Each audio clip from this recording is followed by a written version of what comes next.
So we talked a little bit about the Pittsburgh Pirates and the fact that they are in contention for the playoffs. Another team that surprisingly was in contention for the playoffs and made the playoffs last season was the Pittsburgh Penguins. And last year that was a surprise. Now, I'm not naive to think that everything that happened last year is sustainable and is going to carry over, and in fact, it's just going to get better this year. There are some things that happened last year that are likely unsustainable going forward. A guy like Anthony Mantha coming in and scoring 33 goals, everybody's saying that Andrei Kuzmenko is this year's version of Anthony Mantha. Should we be expecting 30 plus goals from Andrei Kuzmenko? Probably not.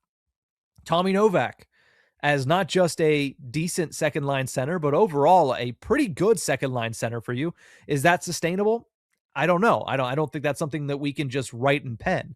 Having success in a month like they had in March, 17 game schedule, and they were able to play I think 13 of them against playoff teams and still keep their head above water in the playoffs without Crosby, without Evgeny Malkin.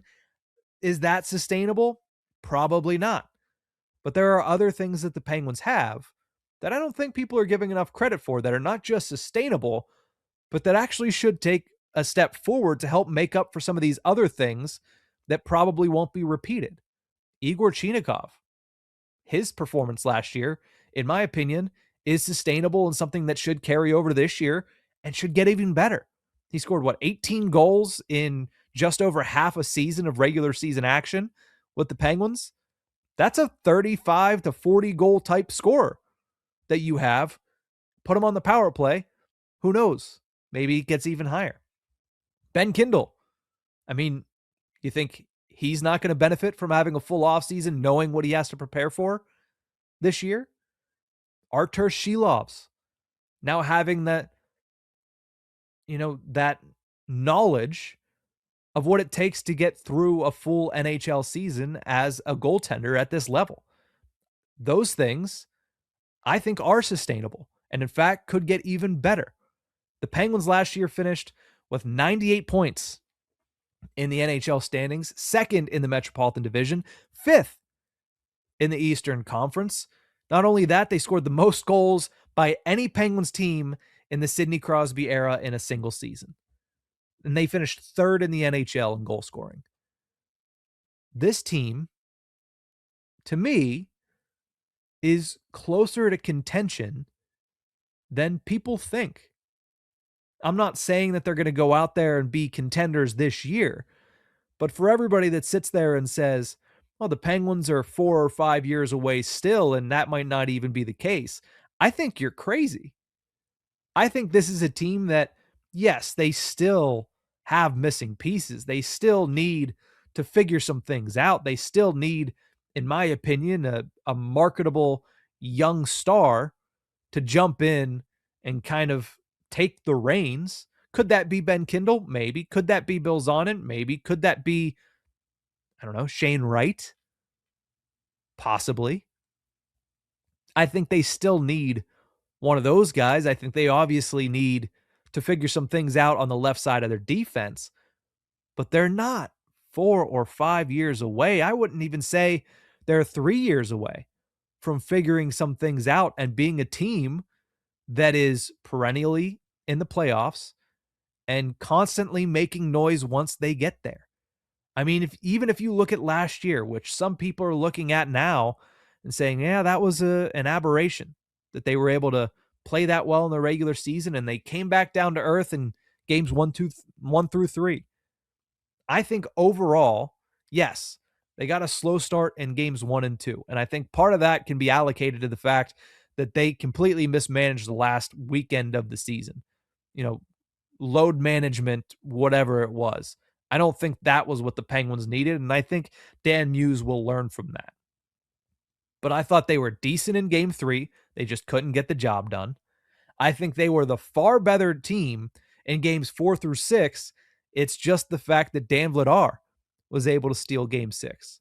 So I don't think the Penguins were a team last year that were just an easy one and done in the playoffs. I think they were a team that had the capability last year to be a playoff series winner. Now, is there a gap between them and the Hurricanes right now? Certainly. But give it 1 or 2 more off seasons, considering the tools at the disposal of Kyle Dubas, this team could be back in contention, true contention, sooner than a lot of people think. I think if you look at the work that he did this offseason, they got slightly better. You do have the exact same top 6 as of this moment, but I like the addition of Nicholas Robertson.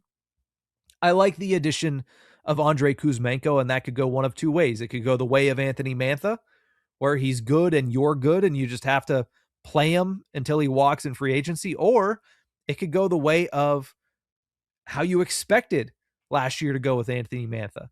Try to refurbish his career to the point where, well, there's value there at the trade deadline, and you use that to push forward your rebuild.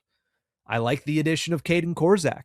I think that answers a lot of questions of what does the right side of the defense look like when Erik Karlsson and Chris Letang inevitably leave the organization.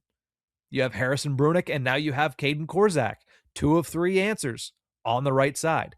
Not only that, I think the cavalry is coming from the minors with a handful of players that not enough people are giving credit for being potentially, I would say, a star-level player in Sergei Murashov, a star-level goaltender in Sergei Murashov, and then very good players in Harrison Brunick, who I already mentioned, Bill Zonin, and Rutger McGroarty. Talked about McGroarty on Tuesday's episode of Burgh Breakdown. I'm very bullish on him. So where do the Penguins currently stand? They're still a bit away from the top tier. But to me, even going into this season, they're certainly a playoff caliber team. In fact, I think they are a at least round 1 winning caliber team, depending on what form they're in when they go into the playoffs. That was a big part of last year, and who the matchup is, because matchups mean everything when it comes to the Stanley Cup playoffs. Now, they do need to figure out their long-term future on the left side of their defense. They do need to figure out kind of some top-level talent that is going to be able to stick around for 10-plus years. You know, that star player that I mentioned that, again, maybe it's Shane Wright, maybe it's somebody else. We saw them kind of dip their toe in the water of the Jason Robertson sweepstakes. That could have been a possible answer because he's 26 years old, could have been around for the next 6, 7, 8 years as a star player for you. But I do think that overall, the Penguins are a lot closer than people give them credit for. I understand the skepticism.